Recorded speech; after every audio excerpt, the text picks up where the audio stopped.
कहानी मीठे फल का भाग 2 आप लोगों के समक्ष प्रस्तुत कर रहा हूँ।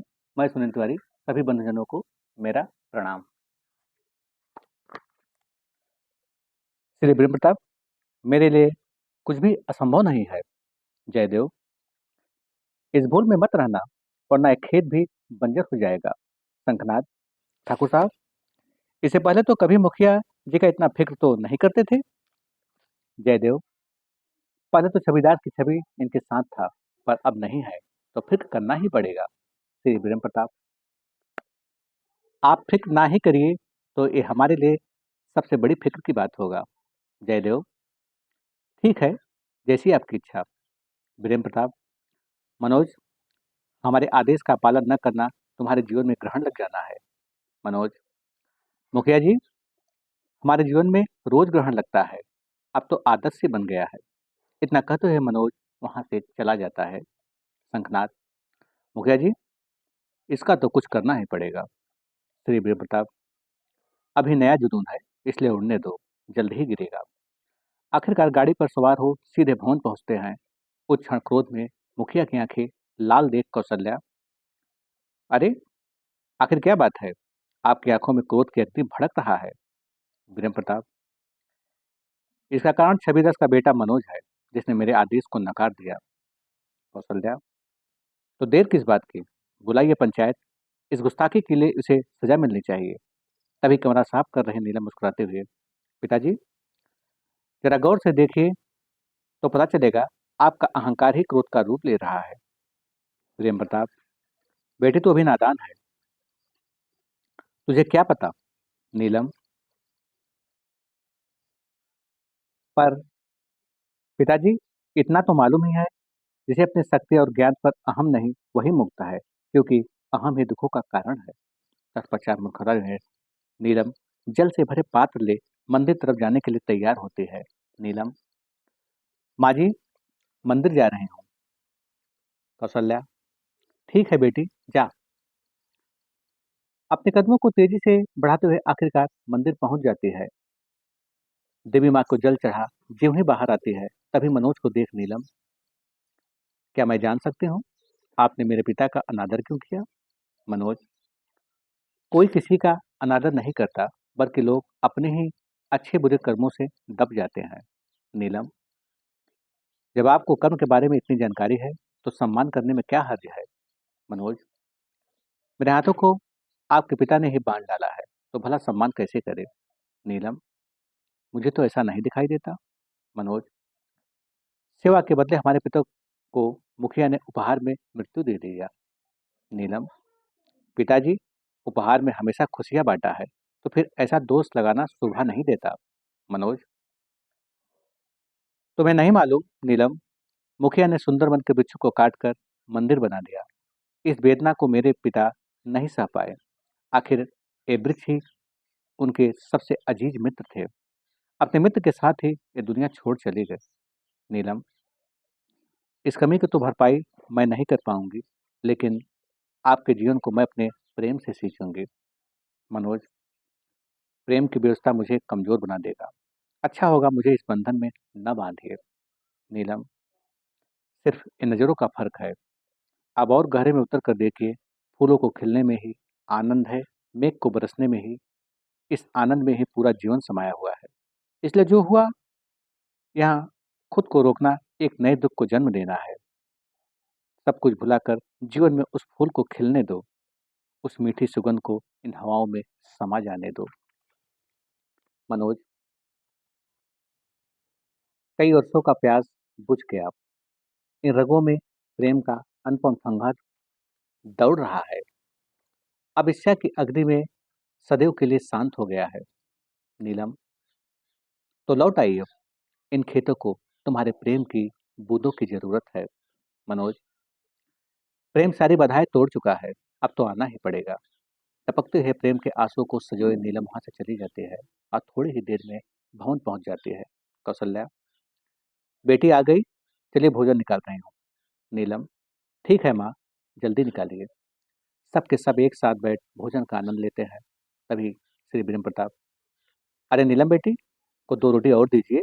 नीलम, नहीं पिताजी, बस बहुत हो गया। तत्पश्चात हाथ मुंह धो नीलम अपने कमरे में चली जाती है। उस रात खिड़की से आसमां की तरफ देख नीलम इस अनुपम सुंदरता को देख ऐसा लगता मानो सावन की बूंदें मेरे प्यार से हृदय पर टपक रहा हो। आखिरकार सुंदरता को देखते देखते गहरी नींद में चली जाती है। अगली सुबह मनोज अपने बैलों को साथ ले भवन पहुंचता है। उसे देखते ही श्री वीरेंद्र प्रताप, अब यहाँ आने का क्या प्रयोजन है मनोज? आज के आशीर्वाद से अपने अंतर मन की इच्छा को खत्म करने आया हूँ। श्री वीरेंद्र प्रताप, अचानक एक ही रात में विचार इतना बदल गया मनोज? उस एक ही रात में अहंकार की सारी बाधाएं टूट गया। श्री वीरेंद्र प्रताप, अब तो वही छविदार मुझे पुनः दिखाई दे रहा है। तभी मुनीम शंखनाद गाड़ी की सीटी बजाते हैं। आवाज सुनते ही श्री वीरेंद्र प्रताप, किसी काम से शहर जा रहा हूँ, आने में थोड़ा दिन लग जाएगा। मनोज, मुखिया जी, कोई बात नहीं, आप जाइए, यहाँ सब संभाल लेंगे। श्री वीरेंद्र प्रताप, नीलम बेटी। नीलम, जी पिताजी। श्री वीरेंद्र प्रताप, समय से भोजन पहुंचा देना। नीलम, ठीक है पिताजी। आखिरकार इतना कहते हुए मुखिया मुनीम के साथ अपने गाड़ी पर सवार हो सीधे शहर की तरफ निकल पड़ते हैं। इधर नीलम भवन की साफ सफाई कर जैसे ही खाली होती है, तभी घड़ी की तरफ नजर पड़ते ही नीलम, माँ, भोजन पैक कर दीजिए। कौशल्या, अरे बेटी, धूप तेज है, तू रहने दे। नीलम, इस धूप में ही तो भीतर ठंडक का एहसास होता है। इतना करते हुए टिफिन ले नीलम खेत की तरफ निकल पड़ती है और थोड़ी ही देर में वहां पहुंच पुकारते हुए, नीलम, आ भी जाओ, भोजन लेकर आई हूँ। इतना सुनते ही बैलों को वहीं खड़ा कर मनोज खेतों से बाहर निकलता है। तभी नीलम, देख मनोज, इस तेज धूप में तुम्हें नहीं आना चाहिए। नीलम, अब तो मैं तुम्हारी छाया हूँ, जहाँ तुम हो वही मेरी छाया है। इस धूप को मुझसे होकर गुजरना पड़ेगा। मनोज, तब तो मेघ मन सूरज को ढक लेंगे। नीलम, अब सूरज को ढकने की जरूरत नहीं है, सारा आकाश ही प्रेम की छाया है जो सदैव प्रेमिकों के साथ है। बातों बातों में टिफिन खोल खाना निकालती है। मनोज, पहले हाथ मुंह धो लो। नीलम, अरे हाँ, पानी लाना भूल गए। मनोज, कोई बात नहीं। नीलम, अब अपने इन हाथों से खाइए।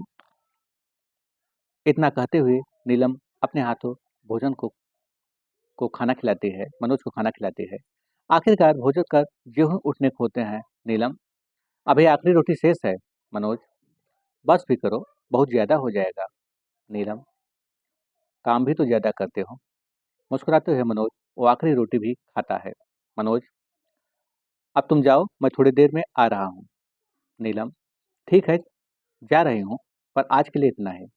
तत्पश्चात टिफिन ले नीलम अपने भवन पहुंचती है। बेटी को देखते ही कौशल्या, अरे बेटी, हाथ मुंह धो लो, भोजन लगाती हूँ। नीलम, जी माँ। तत्पश्चात हाथ मुंह धो स्वादिष्ट भोजन का आनंद लेती है। नीलम, माँ, पिताजी कब तक आएंगे? कौशल्या, बस 2-3 दिन में आएंगे। नीलम, चलिए ठीक है। तत्पश्चात नीलम अपने कमरे में पहुंच खिड़की का द्वार खोल अपने प्रीतम का चेहरा चांद में देख रही थी। उस वक्त मुस्कुराते हुए नीलम, मेरे प्रीतम, मानो प्रेम की रोशनी आकाश में फैल रहा हो, एक टिमटिमाते हुए तारे मुस्कुराहट बयां कर रहा हो, ये चांद धीरे धीरे मेरे हृदय में के सामने के लिए आतुल हो रहा है। प्रीतम की यादों में इस कदर खो जाती है मानो लहरें शांत नदी में समा गया हो। आखिरकार सुबह की ओस की बूंदे मोती की भांति चमक रहे थे, मानो ये मोती प्रेम की सुंदरता की कायल हो। अगली सुबह घर की साफ सफाई कर नीलम पुनः टिफिन ले जाने के लिए तैयार होती है। तभी कौशल्या, बेटी, कल मैंने तेरे लिए छाता मंगा लिया था, इसलिए इसे लेकर जाओ। नीलम, जी माँ। आखिरकार छतरी ले नीलम खेत की तरफ निकल पड़ती है और थोड़ी ही देर में अपने खेतों में पहुंच पुनः अपने प्रीतम को पुकारती है। नीलम, अरे आ भी जाओ। देखते ही भागते हुए मनोज नीलम के पास पहुंचता है। नीलम, बड़ी जल्दी इन फसलों ने तुम्हारा बात मान लिया, देखो कैसे लहरा रहे हैं। मनोज, तुम्हारे आने की आहट इन्हें भी लग रहा है। नीलम, ये हवाएं, जाओ मेघ से कह दो मेरे प्रीतम को धूप लग रहा है। मनोज, प्रेम के आगोश में इस धूप में भी ठंडक का एहसास होता है। नीलम, उठते हुए मेरे मन की लहरें अब सारी बाधाएं तोड़ रही है। मनोज, अब बाधाएं भी इन लहरों के साथ निकल पड़ा है मिलन के लिए। बातों बातों में एक दूसरे के गले लग जाते हैं। नीलम, अब तो भोजन कर लीजिए। मनोज, टिफिन रख दो, लौटते वक्त भवन से होकर गुजरूंगा। नीलम, ठीक है, जैसी तुम्हारी मर्जी। वैसे भवन से होकर ही गुजरना। आखिरकार नीलम सीधे अपने भवन पहुंचती है और देखते ही कौशल्या, बेटी जरा समय का ख्याल किया कर, तू भी समय पर भोजन कर लिया कर। नीलम, माँ, मैं बिल्कुल ठीक हूँ। तेरी नजरों में ममता की कमजोरी छा गई है। कौशल्या, बेटी तू मेरे नजरों के सामने नहीं होती तो मानो इन आंखों की रोशनी कहीं गुम हो गई हो। नीलम, इसलिए तो कहती हूँ चश्मा लगवा ले, वरना मेरी डोली आंगन तक ही रह जाएगा। इतना सुनते ही मुस्कुराते हुए नीलम को गले लगा लेती है। कौशल्या, कल थोड़ा जल्दी आना, तेरे बाबूजी आ जाएंगे। नीलम, जी माँ। कौशल्या, अब इस अब चल भोजन कर ले। आखिरकार नीलम भोजन कर अपने कमरे में चली जाती है। उस वक्त खिड़की के सामने खड़ी हो अपने प्रीतम को याद करते हुए नीलम, आए हवा मृतम प्रीतम से कहना, इन आंखों में आसमां समा गया है, घटाएं छा गई है। आखिर यादों में प्रेम का मेघ छा गया। मनोज भवन पहुंच माँ जी को पुकारता है। मनोज, माँ जी। कौशल्या, अरे मनोज, ठहरो, आ गई। तब तक बाहर निकल टिफिन लेते हुए कौशल्या, भोजन तो कर लिए? मनोज, जी माँ जी। आखिरकार तभी खिड़की की तरफ नजर पड़ते ही मन से प्रेम का आलिंगन करते हुए अपने घर को चला जाता है। उसके चेहरे की कांति देख ऐसा लगता जैसे एक नए सूरज का जन्म हुआ हो। वो क्षण नीलम की यादों में यूं खो जाता है मानो आसमान धरती से मिलन के लिए बेताब हो। अंत सुबह की पहली किरण में मनोज पुनः बैल के साथ खेत की तरफ निकल पड़ता है।